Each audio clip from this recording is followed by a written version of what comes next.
Hello friends, welcome back to the YouTube channel dictation club. आज का dictation आनंद मासिक पत्रिका अंक 32 से लिया गया है, जो कि अलग अलग स्पीड में आपको मिल जाएगा। अगर आपको इसकी पीडीएफ अलग से चाहिए तो आप नीचे डिस्क्रिप्शन बॉक्स से टेलीग्राम चैनल ज्वाइन कर सकते हैं, जहां भविष्य में आने वाले डिक्टेशंस की लिंक डाल दी जाती है। साथ ही चैनल में आपको अन्य प्लेलिस्ट मिल जाएगी, जिसकी लिंक आपको डिस्क्रिप्शन बॉक्स में मिल जाएगी, जैसे रामधारी गुप्ता खंड 1, रामधारी गुप्ता खंड 2, न्यूज़पेपर डिक्टेशन, आनंद मासिक पत्रिका के विभिन्न अंक, जो कि अभी कुछ अंक कंप्लीट हो चुके हैं। इसके अलावा आउटलाइन के शॉर्ट्स भी मिल जाएंगे।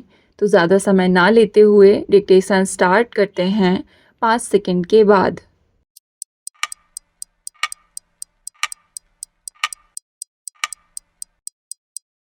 स्टार्ट। महोदय, गत रविवार हरियाणा के सूरजकुंड में उत्तर क्षेत्रीय परिषद की बैठक हुई, जिसमें राजस्थान, जम्मू कश्मीर, दिल्ली, हरियाणा, हिमाचल प्रदेश के मुख्यमंत्रियों तथा पंजाब के वित्त मंत्री ने भाग लिया। देखने को तो केंद्रीय गृह मंत्री लाल कृष्ण आडवाणी की अध्यक्षता में हुई यह बैठक एक आम औपचारिक बैठक की ही तरह लगती है, लेकिन इससे इसके महत्व को नकारा नहीं जा सकता। यह बैठक मुख्य रूप से उत्तर क्षेत्रीय राज्यों में बिक्री कर की दरों में एकरूपता लाने की उद्देश्य से बुलाई गई थी, लेकिन विभिन्न राज्यों में आंतरिक सुरक्षा में तालमेल की दृष्टि से इसका महत्व कोई कम नहीं है। इसके अलावा विभिन्न राज्यों में संसाधनों का किसी न किसी प्रकार से अभाव है।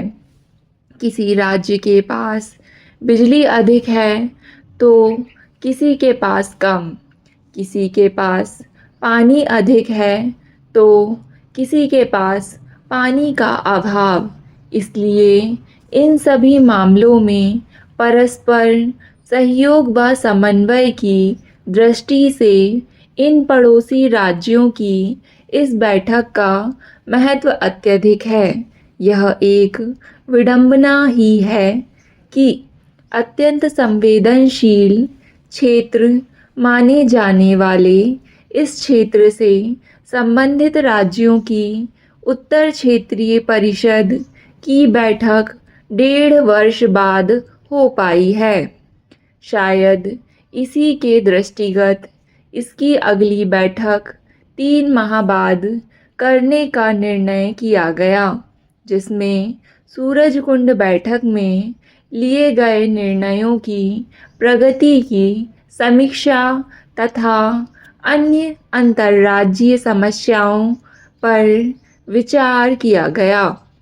हम समझते हैं कि इस क्षेत्र के विभिन्न राज्यों से संबंधित कई कार्य ऐसे हैं जिनके बारे में शीघ्र निर्णय व उन पर कार्यान्वयन होना चाहिए। यदि इस संबंध में जल्दी निर्णय करने के लिए प्रति माह क्षेत्रीय परिषद की बैठक बुलाई जाए तो उससे निर्णयों के कार्यान्वयन में आने वाले अवरोधों को दूर करने में सहायता मिलेगा तथा सभी राज्यों को लाभ होगा। आज हर राज्य में बिक्री कर की दरें और स्लैब अलग अलग हैं। कहीं इन स्लैबें की संख्या 11 है तो कहीं इससे अधिक। इसका परिणाम यह हो रहा है कि कुछ राज्यों में एक चीज़ सस्ती मिलती है तो दूसरे राज्य में महंगी। इस संबंध में कारों का ही उदाहरण ले। हिमाचल व हरियाणा में बिक्री कर पंजाब से कम होने के कारण पड़ोसी राज्यों के लोग वहाँ की कारें व अन्य गाड़ियाँ खरीदना पसंद करते हैं। इस प्रकार पड़ोसी पंजाब व दिल्ली को इन कारों से मिलने वाले बिक्री कर से वंचित होना पड़ता है। बिक्री कर राज्यों के अधिकार क्षेत्र में आता है, इसलिए हर राज्य में विभिन्न वस्तुओं पर लगाए जाने वाले बिक्री कर की दरों में भारी अंतर के कारण अंतर्राज्यीय व्यापार में भारी उलझनों का सामना करना पड़ता है। यहाँ पर एक महत्वपूर्ण तथ्य यह भी है कि चंडीगढ़, जो कि उत्तर क्षेत्रीय राज्यों में केंद्र शासित क्षेत्र है, में केंद्रीय बिक्री कर की दर सिर्फ 1% होने के कारण यह व्यापार व अन्य बड़ी कंपनियों की गतिविधियों का केंद्र बन गया है, जिससे साथ लगते अन्य राज्यों का व्यापार को प्रभावित हो रहा है। महोदय, इसका परिणाम यह हो रहा है कि जिस राज्य में बिक्री कर कम है, वहाँ से अधिक बिक्री कर वाले राज्य में सामान आता है। जहाँ बिक्री कर अधिक है, वहाँ व्यापारी या खरीददार बिना बिल के माल की खरीद या बिक्री करते हैं, जिससे सरकार को प्रति वर्ष करोड़ों रुपए का चूना लगता है। इसके साथ ही अधिक बिक्री कर वाले राज्यों में बना माल दूसरे राज्यों में बिक नहीं पाता है और व्यापारियों को इससे भारी हानि उठानी पड़ती है। अधिक बिक्री कर वाले राज्य से उद्योग व व्यापार कम बिक्री कर वाले राज्य में पलायन कर जाते हैं। बिक्री कर की अलग अलग दरों के कारण एक राज्य से दूसरे राज्य में जाने वाले या वहाँ आने वाले माल की जांच पड़ताल तथा कर चोरी रोकने के लिए सभी सरकारों की जगह जगह बिक्री कर अवरोधक लगाने पड़ते हैं, जिनके अमल पर सरकार को करोड़ों रुपए व्यय करने पड़ते हैं। इसके अतिरिक्त इससे भ्रष्टाचार को बढ़ावा मिलता है।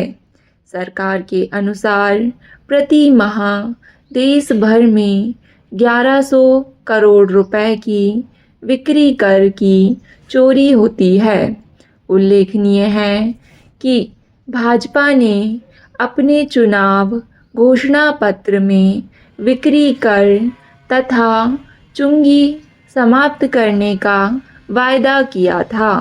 व्यापारी भी पिछले 15 वर्ष से इन्हें समाप्त करने या सभी राज्यों में बिक्री कर की दरें समान करने की मांग करते आ रहे हैं।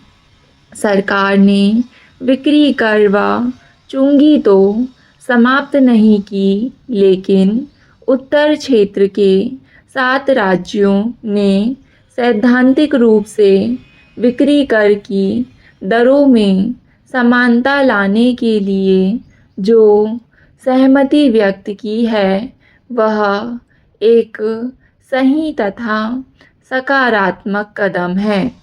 बस आवश्यकता इस बात की है कि इस बारे में शीघ्र अतिशीघ्र सभी सरकारें निर्णय करें तथा उसे कार्यान्वित करें। वैसे तो अच्छा यह होता कि सारे देश में ही बिक्री कर की दरें समान हों, जिससे ना तो जनता को परेशानी हो और ना ही व्यापारियों को। इसके अतिरिक्त अगर केंद्रीय बिक्री कर की व्यवस्था को ही समाप्त कर दिया जाए तो अंतर्राज्यीय व्यापार में कई अवरोध समाप्त हो जाएंगे। इसी प्रकार कई राज्यों के पास अतिरिक्त पानी है, जिसके कारण वहाँ अजीब समस्या उत्पन्न हो गई है, जिसके कारण उनकी नदियों का पानी यूं ही बहकर सागर में चला जाता है, जबकि कई राज्यों में सिंचाई तथा पीने के लिए भी पानी का अभाव है। दिल्ली की स्थिति यह है कि आने वाले कुछ वर्षों की 60% आबादी के लिए पेयजल की समस्या उत्पन्न हो सकती है। इसी कारण दिल्ली की मुख्यमंत्री ने पड़ोसी राज्यों से दिल्ली को पानी व बिजली संकट से बचाने की अपील की है। दूसरी ओर हरियाणा ने सतलुज यमुना संपर्क नहर के निर्माण का मामला उठाया है। अब पंजाब तथा हिमाचल प्रदेश में कुछ विद्युत परियोजनाएं निकट भविष्य में पूर्ण होने जा रही हैं। इससे इन राज्यों में जो अतिरिक्त बिजली होगी उसे विद्युत संकट वाले राज्यों को दिया जा सकता है। स्टॉप। डिक्टेशन पसंद आए तो वीडियो को लाइक तथा चैनल को सब्सक्राइब ज़रूर करें। धन्यवाद।